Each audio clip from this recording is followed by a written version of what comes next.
से फैलल बा कोरोना के बीमारिया, जब से फैलल बा कोरोना के बीमारिया।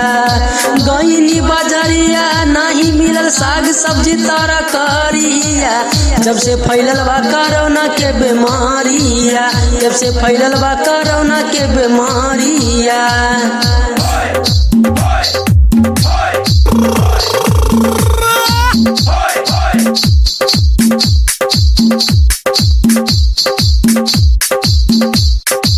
लॉकडाउन कैले मोदी जी के बड़ा देश हो, महामारी फैलल पूरा उत्तर प्रदेश हो।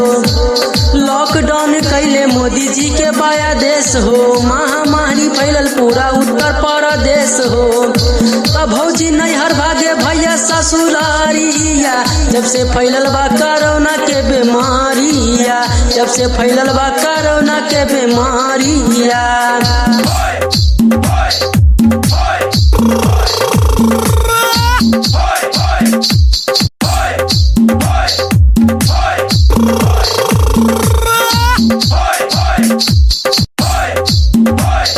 बढ़ गईल भाई तू सुना लॉकडाउन हो, 3 मई के खुली भाई सुनल ट्रेन हो। बढ़ गईल भाई तू सुना लॉकडाउन हो, 3 मई के खुली भाई सुनल ट्रेन हो। कब जाके ली हमें हरी के चुमचाटिया, जब से फैलल बा कोरोना के बीमारिया, जब से फैलल बा कोरोना के बीमारिया।